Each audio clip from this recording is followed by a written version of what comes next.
Hi, it's John from North Star Nursery Garden and Home, your coastal gardener. We're having so much fun today. We're talking about combinations, and so sorry for the mute, but basically, I'm going to show you a lot of the combinations that might be possibilities for your containers, for your bed, for your window boxes, for your hanging baskets, and it's about the mix. It's about the mix of color, it's about texture, it's about flowers, of course. The flowers are an added benefit to me. I think the beauty is really in the dance of the color and texture and the foliage. So, the other thing I was talking about were these great little soil moist crystals that you shove into the soil, and they help to actually give you more moisture throughout the summer season. So if you're having a hard time keeping things watered, these little guys are great. I did mention Sure Start, very important to use that when you're planting because you want all of these lovely containers or gardens to be gorgeous. Maxi Bloom formula, really great for containers. When you plant things in containers, you need to kind of continue to fertilize them because they do kind of work through all those nutrients quickly. And I don't know about you, but we are having a serious problem with snail slugs and earwigs. So now is definitely the time to put on the Sluggo Plus. This is organic. It is safe around pets. It is safe around birds. It is safe around wildlife.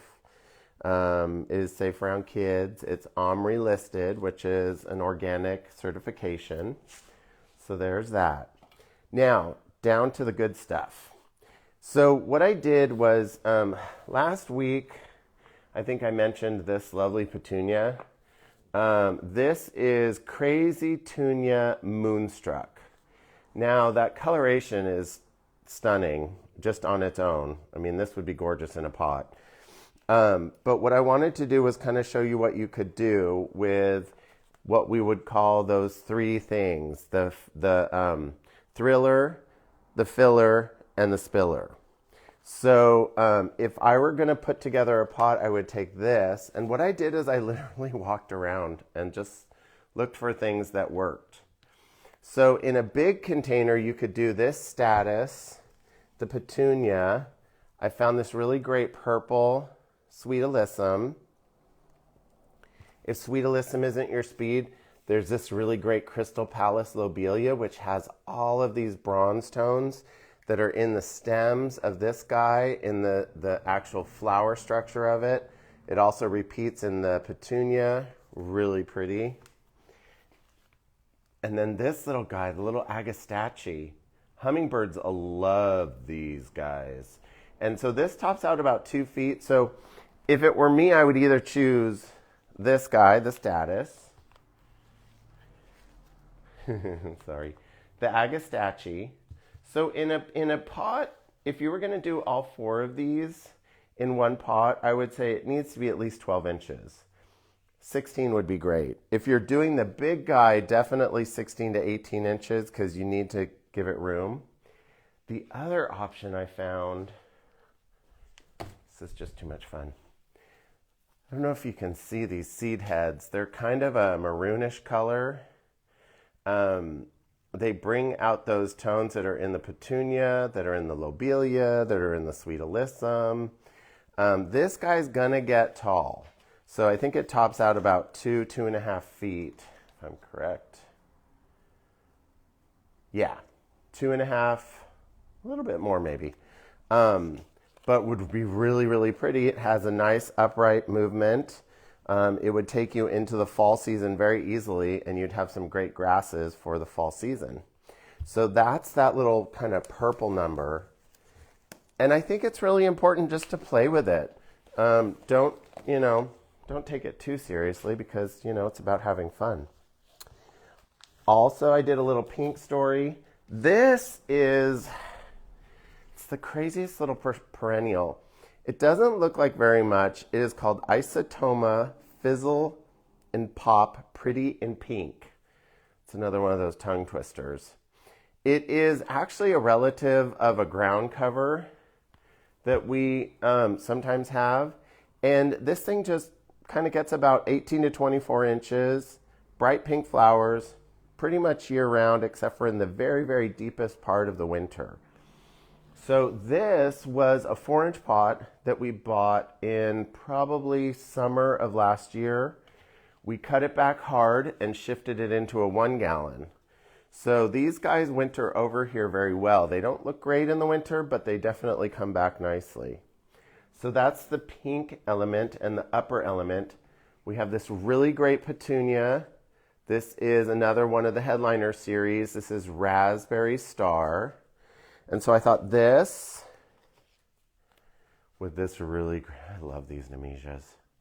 This is magenta, Nessia magenta Nemesia. I just love the dance of colors that are going on there. Also, these aren't blooming, and this is where it's kind of important to kind of dig in and see what's here and what's not here.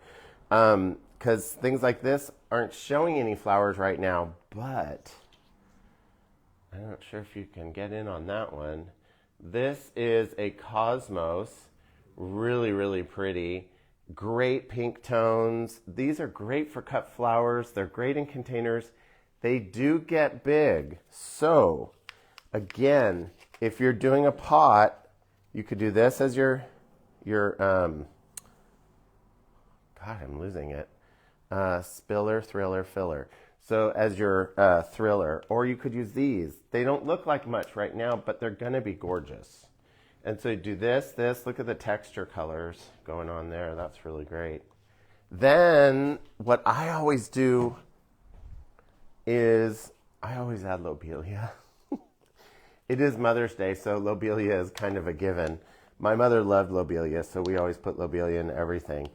This is one of those things where if I'm doing containers like at a client's house and I want to have some continuity like in a patio area, I might pick 1 or 2 elements that I repeat in all of the pots. So what that does is it kind of gives you a unified look without being too matchy-matchy. So what I'll do is I'll maybe repeat the lobelia, I'll maybe repeat the petunia or maybe the Nemesia in all of the pots, and then alternate different other items that can give some interest to the rest of the area.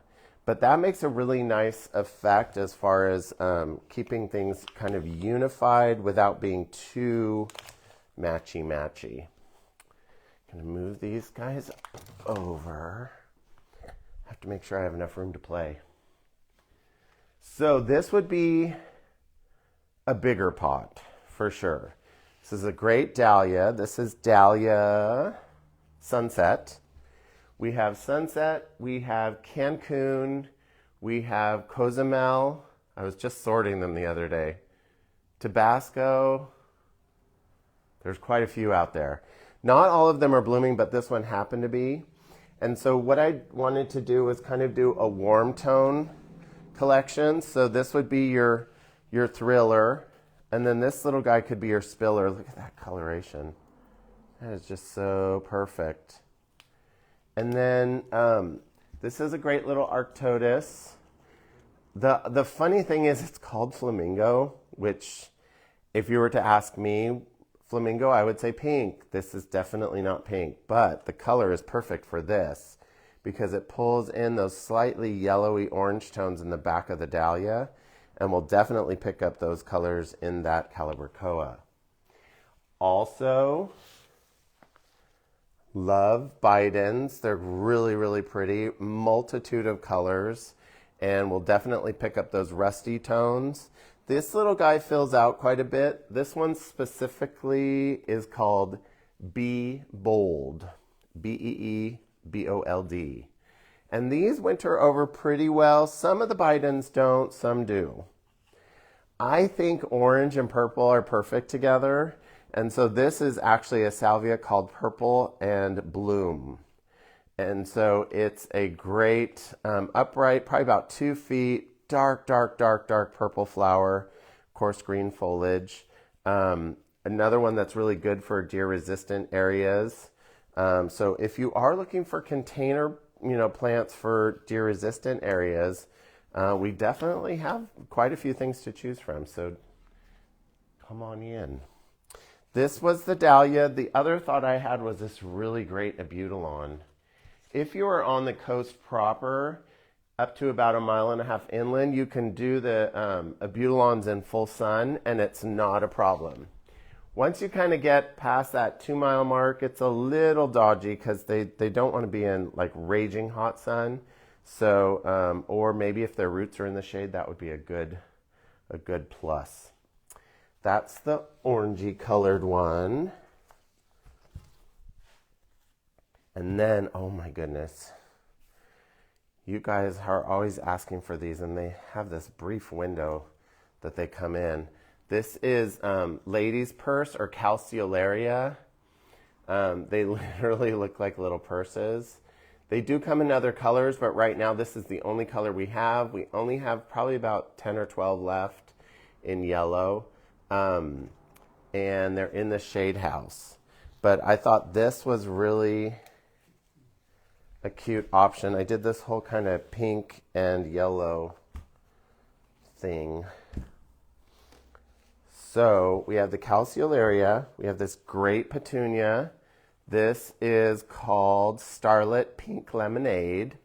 So really great little blush of yellow in the center. This little guy, Essential Strawberry Nemesia. Now the reason I picked this was not only for the dark tone and the light tone, but the yellow in the center of the Nemesia picks up the yellow in almost all of the other flowers.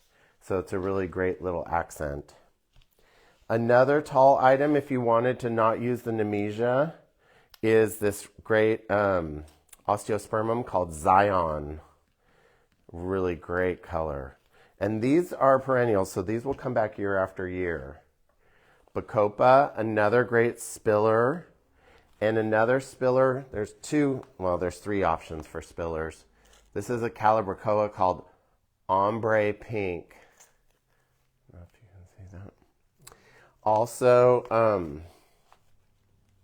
Mecardonia. This is just a boom buster. It spreads out low to the ground, great ground cover. Not as much a ground cover you want to walk on, but a really good ground cover. Bright yellow flowers most of the year. Kind of gets a little ugly in the winter, goes a little dormant, but comes back gangbusters. So that's a really good one too. Again, don't be afraid to play. This one was actually kind of fun. So height-wise, I thought that this Diacia was really kind of dramatic with this kind of rosy tone. This is going to get only 15 inches tall, so not too terribly tall, so good for a container. So we have that color, and I thought we could go directly in that same coloration with this great petunia. This is called Easy Wave Coral Reef. Now, Easy Wave is going to get pretty big, 2 to 3 feet on each plant. Now, granted, if you're putting it in a pot, it's not going to get that big. It can't. There's not enough soil mass in there, but it will spill over and probably spill down a good foot or so. So this is a good one. Also a great coloration is this magenta, which I thought was a good contrast to this guy. Another fun one. This is a little shorty. It's another dahlia called Patty. There's a whole series of ladies' names that we have in. Some are blooming, some aren't, but they're just starting to come in. We did get in some of the Mystic series in 4-inch, but I don't recall the coloration. Those are the bronzy colored leaves with the really cute single flowers. Also, excuse me, also in this grouping, I thought you could throw in the white bacopa if you wanted a little spill of white.